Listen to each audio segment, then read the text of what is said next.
Hello दोस्तों। आज हम बात करते हैं बेहद ही इम्पोर्टेंट टॉपिक नागरिकता।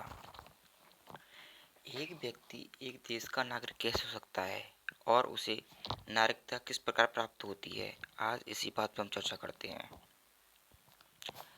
सबसे पहले अगर किसी व्यक्ति को किसी भी देश का, अर्थात हम एग्जाम्पल लेते हैं भारत का, सदस्य बनना है तो उसके पास कुछ महत्वपूर्ण डॉक्यूमेंट होने चाहिए।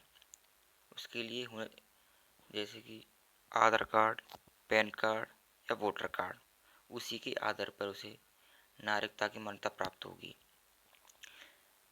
भारत में सबसे पहले नागरिकता का सिद्धांत एक महान दार्शनिक अरस्तू ने दिया था। भारत में नागरिकता का सिद्धांत 1955 में आया था और इसमें सबसे पहले संशोधन सन 1986 में किया गया था। भारत की नागरिकता की एक खासियत है कि इसमें लोग संपूर्ण देश के नागरिक होते हैं, ना कि अमेरिका के समान राज्य के। अब हम बात करते हैं कुछ महत्वपूर्ण अनुच्छेदों की। तो अनुच्छेद 5 कहता है कि संविधान में नागरिकता को किस प्रकार परिभाषित किया गया है। भारत के अंदर कौन देश के नागरिक होंगे और कौन नागरिक नहीं होंगे। हम बात करते हैं अनुच्छेद 6 की। जो लोग आज़ादी से पहले या संविधान बनने से पहले भारत में आ गए हैं, उन्हें नागरिकता दी जाएगी। उसके लिए एक समय सीमा निश्चित की गई थी, उसे कहते हैं परमिट रूल। वह 19 जुलाई 1948।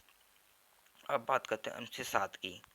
इसमें कहा गया है कि स्वतंत्रता के बाद भारत से पाकिस्तान चले गए ऐसे व्यक्ति जो संविधान बनने से पहले लौट आए हैं तो वो भारत के नागरिक होंगे। इसके लिए भी एक परमिट रूल लागू किया गया, जो जैसे अनुच्छेद 6 में बताया गया है कि 19 जुलाई 1948। अब हम बात करते हैं अनुच्छेद 8 की। इसमें कहा गया है कि विदेश भ्रमण एवं नौकरी करने पर भारतीय नागरिकता समाप्त नहीं होगी। जैसे कि हम देखते हैं, व्यक्ति विदेशों में नौकरी करने के लिए जाते हैं, पढ़ने के लिए जाते हैं, तो उनकी नागरिकता को हम कैंसिल नहीं कर सकते हैं, वो भारत के नागरिक ही रहेंगे। अब हम बात करते हैं अनुच्छेद 9 की। अनुच्छेद 9 ये कहता है कि विदेशी नागरिकता लेने पर भारत की नागरिकता समाप्त हो जाएगी, क्योंकि भारत में एकल नागरिकता का सिद्धांत अपनाया गया है। उदाहरण लेते हैं, जैसे कि हमने अमेरिका की नागरिकता को प्राप्त कर लिया है तो हम अमेरिका के नागरिक होंगे, ना कि भारत के। अनुच्छेद 9 एकल नागरिकता का सिद्धांत प्रतिपादित करता है। हम बात करते हैं अनुच्छेद 10 की। इसमें कहा गया है कि भारतीयों की नागरिकता तब तक बनी रहेगी जब तक वो देश विरोधी कार्य नहीं करते हैं। अर्थात अनुच्छेद 10 एक और बात कहता है कि एक बार नागरिकता मिलने के बाद व्यक्ति को वो जीवन पर्यंत नागरिकता रहेगी, उससे कोई नहीं छीन सकता है। अब बात करते हैं अनुच्छेद 11 की। जो नागरिक संबंधी नियम व कानून होते हैं उन्हें भारत सरकार का गृह मंत्रालय बनाता है। उसकी कुछ डेडलाइंस होती हैं कि वो किस व्यक्ति को नागरिकता देगा, किस व्यक्ति को नागरिकता नहीं देगा। गृह मंत्रालय ही एक गृह मंत्रालय के पास ही एक अंतिम निर्णय होता है कि वो किसको नागरिकता देगा और किसको नहीं। अब हम बात करते हैं कुछ अन्य पहलुओं पर कि भारत में नागरिकता को कैसे प्राप्त किया जा सकता है। कुछ भारत में नागरिकता प्राप्त करने के कुछ नियम उल्लिखित हैं, जैसे कि जन्म के आधार पर। यह नियम 1986 में प्रतिपादित किया गया। भारत में जन्म लेने वाले सभी बच्चों को नागरिकता दी जाएगी यदि उनके माता पिता भारत के नागरिक हों। जैसे कि हम इसमें कहा गया है कि भारत में जन्म लेने वाला व्यक्ति या उससे प्राप्त होने वाली संतान को स्वतः ही नैसर्गिक रूप से नागरिकता प्राप्त हो जाएगी। उसके लिए उसे किसी भी अन्य वस्तु की आवश्यकता नहीं पड़ेगी। अब देखते हैं दूसरा अधिनियम, वंश के आधार पर। वंश के आधार पर यह अधिनियम 1992 में आया। इसमें कहते हैं, विदेश में जन्म लेने वाले बच्चों को भी नागरिकता दी जाएगी यदि उनके माता पिता दोनों में से कोई एक भारत का नागरिक हो।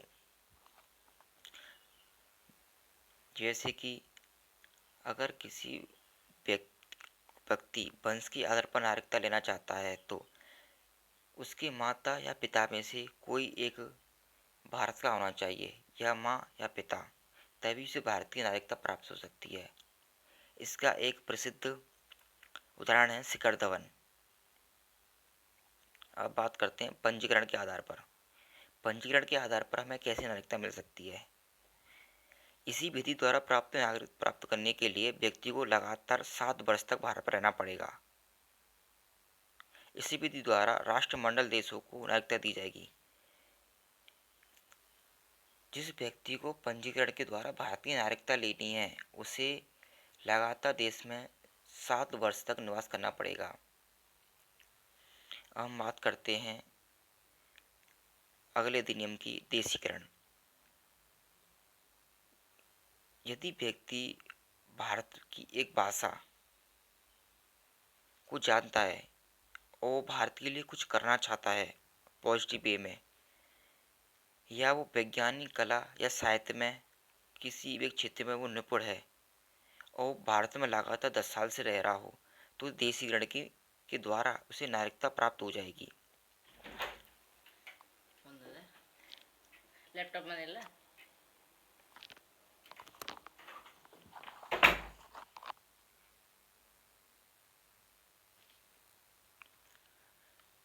व्यक्ति को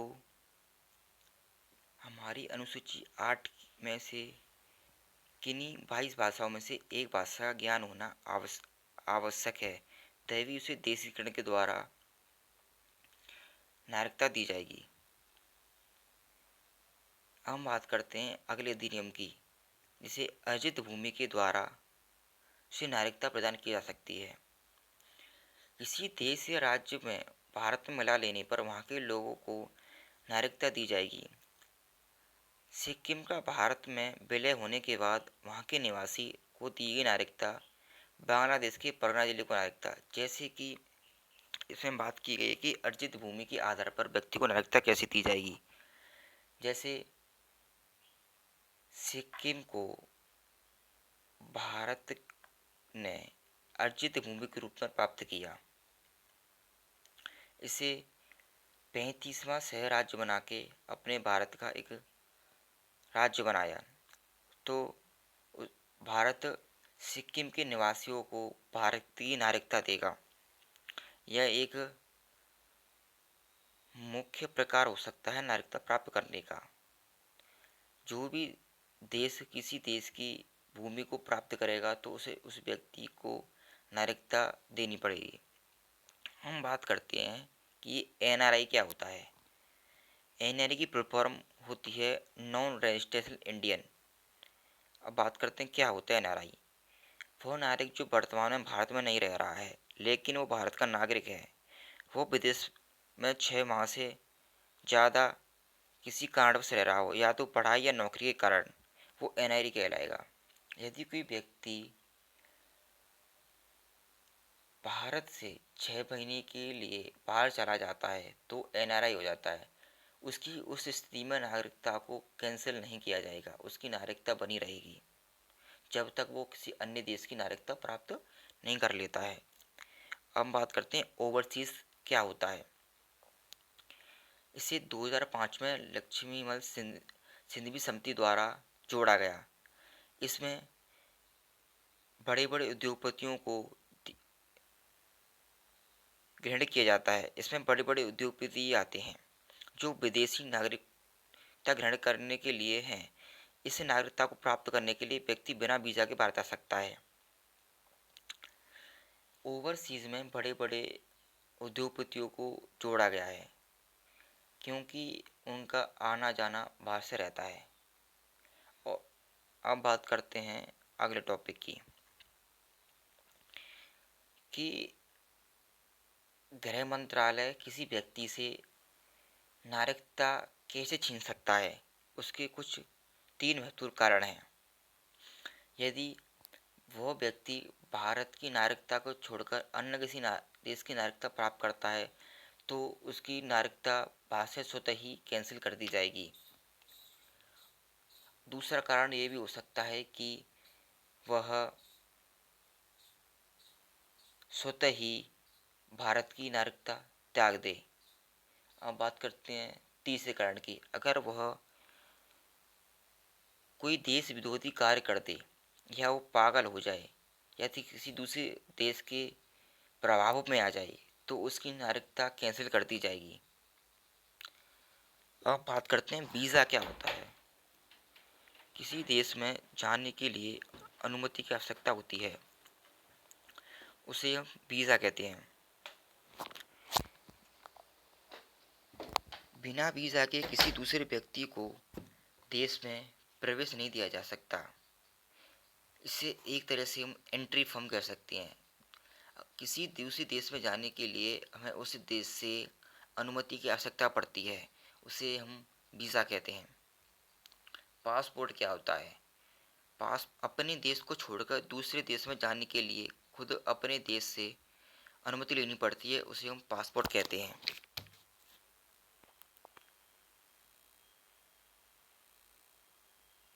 थैंक यू दोस्तों।